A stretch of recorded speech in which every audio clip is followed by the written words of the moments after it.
I didn't expect this at all, but this FNAF game is actually better than the original. The original FNAF holds a special place in my heart. I was 9 when it came out, and I wanted to play it so badly after watching PewDiePie's playthrough.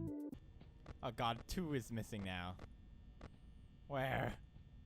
Where? But I was too scared. Now I'm 19 years old, and I am proud to say I have officially completed FNAF 1. But as I've changed into someone who doesn't shit their pants when Freddy kills them, games have changed as well. Over the years, people have tried to recreate the original feeling of FNAF, but I think one of these games actually does it better. So today, come with me as we talk about FNAF Legacy. We start the game with text, as we begin a conversation with a random, presumably red person. They ask if they were able to reach the other side before asking us 2 questions, the first of which is, do you know what happens when the past gets infused with agony? Before we get a chance to answer, they tell us the past, once infused with agony, twists, breaks, and becomes something else. He tells us that they are here, and asks us the second question. Why did you drown in the lake? This is because, in doing so, we disrupted its peace and brought consequences, bringing us to the title screen, which features some of the most epic music I've ever heard.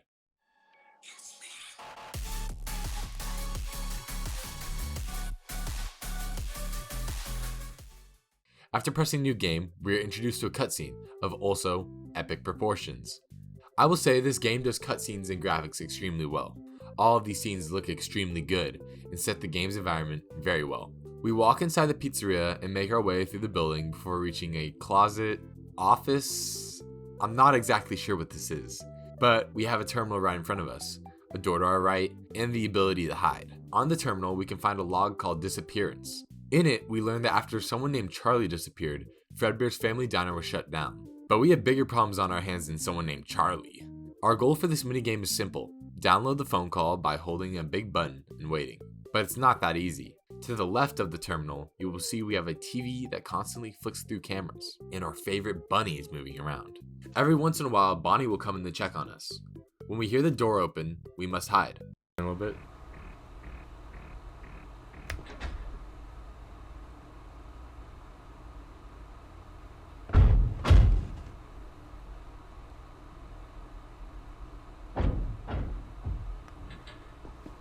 Pretty simple. Just download 100% of the call, and we will move on to our first night.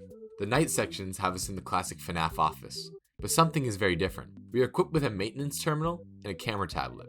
On our left is a heavy-duty blast door, and on our right is a nothing door. Seem familiar? No. Wait.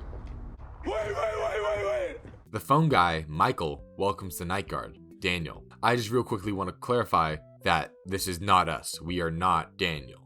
Daniel was a night guard before us. I also just want to say that the actor for Michael does a really good job. I found the phone guy in this game to actually be quite funny and awkward, which was okay because to me, this seemed like a more lighthearted game. Michael dumps lots of info on us, so I will explain as we go.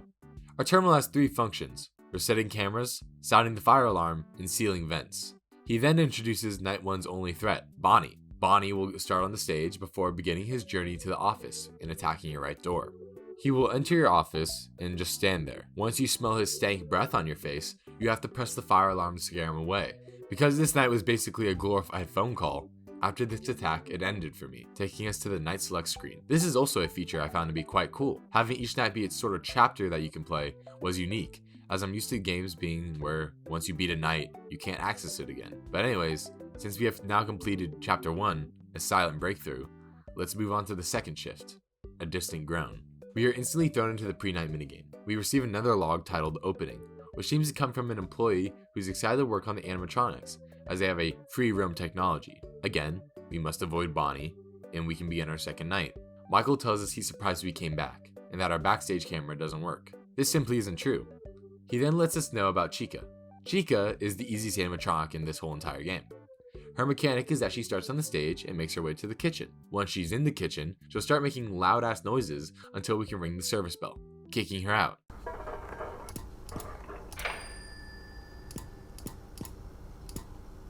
If we fail to do so, she will somehow start a fire in the kitchen, forcing the fire alarm to sound and the sprinkler system to turn on. She also is apparently able to enter the east vent, I've never had this happen, so I'm not exactly sure. Either way, just turn on the alarm when Bonnie comes in and ring the bell when Chica's in the kitchen.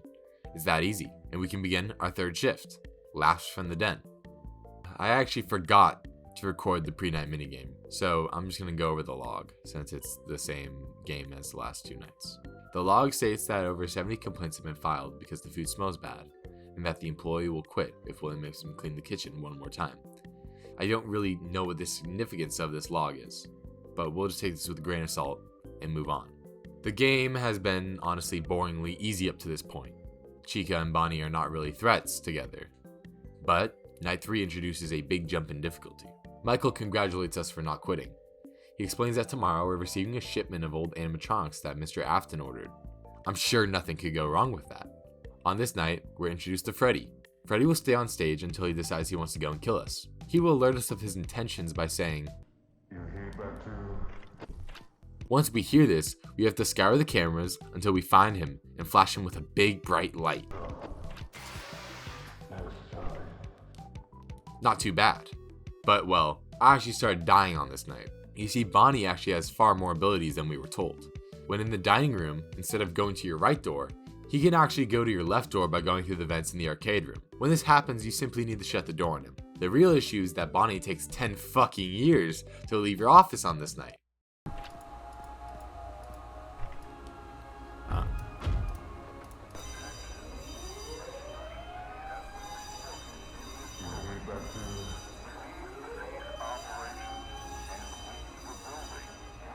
Go, bro.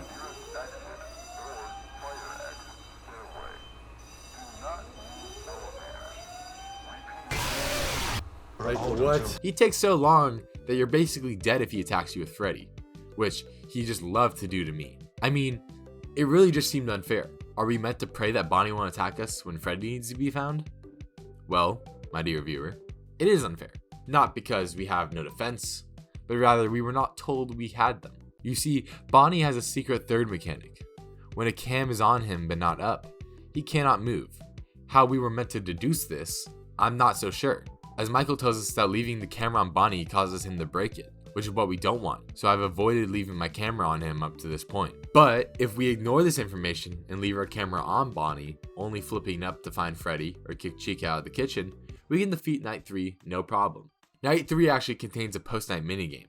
We play as the Purple Man and are told to leave the back room, but not before we grab our trusty knife, of course. We then leave the room to find the lonely, crying child. They ask us if we know where their parents are, and we tell them to follow us, leading them to the back room before, oh son, oh Jesus, he turned into confetti. After this, we can access the 4th shift, Chains Unleashed. We get another log titled Shipment. It says the vintage suits are being delivered, but Mr. Afton will let the main mechanic see the shipment details. Very interesting. What could be getting delivered? After finishing our download, we start the night. Michael calls, letting us know that the shipment has been received. But it's not vintage animatronics at all. It's actually some sort of endoskeleton. But he tells us not to worry, as it's locked in the back room. He also begs Daniel to stop filing reports about Bonnie staring at him, as it's upsetting the company. Foxy gets introduced on this night. Every time we close a door, sound the alarm, ring the bell, or flash the cameras, it makes noise. Foxy doesn't quite like this noise, so whenever he hears it, he will begin to slowly exit his cove, until he is unable to take it anymore and initiates an attack. Oh shit. As epic music blares, Foxy will attack either our left or right door, and continuously swap until he's done. If he attacks the left, close it. If he attacks the right, shine your flashlight on him. Since we're cam stalling Bonnie, we don't ever really sound the alarm or close the door. So the only things that will advance Foxy are the bell and the flash. Sticking to our strategy from the previous night, we will finish night 4 and enter our post-night 4 minigame. We are now face to face with the Mimic, the animatronic that was brought in by the shipment. In a FNAF Pizza Sim style salvage minigame, play tapes, log movement, and zap if it gets too close. Once we finish the minigame, we can move on to our 5th shift, a golden memory. The pre-night minigame is back, of course, but if I'm being honest, I got really bored of these after night 3, since it's literally the same thing over and over again. But it's slightly different now. The log tells us that Daniel, the night guard, has gone missing. We also have a new tab unlocked called Admin *****. In this tab, we are able to enable or disable the save room camera. proving that it was never broken, but rather turned off. Bonnie's more aggressive, but this is the same minigame as the first 4 nights. I feel as though these pre-night sections, while adding to the lore and being quick, could be much better if they just changed at all. On night 5, we can now look into the safe room, which shows us this. The Mimic and the Spring Lock animatronics are in there, dormant and sleeping. Michael explains that the old animatronics are coming back tomorrow, and the kitchen camera is working again. I don't actually know the point of bringing it back. It quite literally changes nothing about the game, but cool nonetheless. He then tells us that this place used to be Fredbear's family diner, before wishing us good luck. Night 5 is the same as night 4. Keep up the same strategy, and you will beat it swimmingly. What? Connection terminated. I'm sorry to interrupt you like this, but I'm afraid your time is up. Your curiosity and your need for answers are what first brought you here. And now, they have become your undoing. Because all those who enter this place are doomed to never leave. Okay, listen up. After reaching night 6, we face a boss fight with Golden Freddy as the building begins to burn down. This fight is very fast and hectic, so here's all you need to know. On your screen, you will be given hallucinations. Those will tell you exactly what Golden Freddy is doing. He operates as a mix of Freddy and Foxy. If he attacks one of your doors, handle him as if you would Foxy. If he attacks your cameras, flash him. He will only appear on the backroom and entrance cams, so he is quite easy to deal with. After a while, all the animatronics will begin attacking, and we have to hold them off for about a minute, after which the entire building burns down, killing us and everything inside. A news recording plays, explaining that an intruder was seen entering the building, but they never made it out. Fazbear Entertainment also releases a statement that essentially denies any responsibility and blames it on a freak accident. After the video ends, the red voice comes to chat with us again. It says we failed, but our journey isn't over. It says it can send us to a timeline where we didn't die, and the building didn't burn. But if we wish to do what we set out to do, we must first defeat the golden ones. After falling through the lake, we are given a gift. How nice. When opened, it says, "Leave, you're bringing consequences." And this takes us to our 6th and final shift, the dawn of 83. I'm gonna level with you. This game has been extremely easy. Night 3 got a little harder, but honestly, if you just cam stall Bonnie, really nothing else can threaten you, as you can just stop Freddy and Chica quickly, and Foxy is like a separate thing. But night 6 introduces a difficulty spike so insane that it completely flips the game on its head. All the threats we've seen before are now locked in the safe room, replaced by Spring Bonnie and Fredbear. Fredbear is simple. He will move to your office and enter it similar to Bonnie, and when he does, you must sound the alarm. You're probably thinking, that's it? That sounds so easy. Well, my friend, he's easy because he's paired with the most infuriating and insane animatronic this game has to offer. Spring Bonnie will attack your left door and vents. If you hear him enter the vents, you must seal it.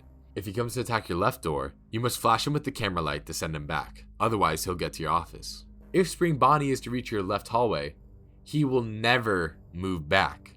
You can close the door, but that just delays the inevitable. This means that Spring Bonnie has roughly 3 cams to move to, and if you don't flash him before he does, you will die. Now, this wouldn't be that bad, but he will progressively get faster as the night goes on, and double his speed when the alarm is played.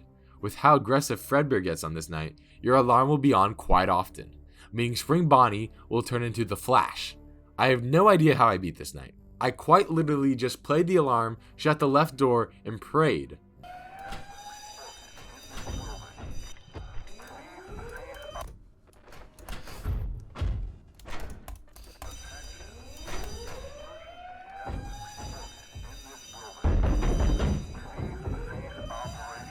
Like, I'm dead.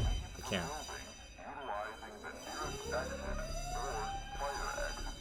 Bro. Oh my god. Oh my god. Oh my god. Oh my god. But I beat it. And once we reach 6 a.m., we are greeted with a FNAF VHS style instructional video. Honestly, this video is pretty chill. It just explains how to clean the animatronics. Parts while avoiding any visible human remains.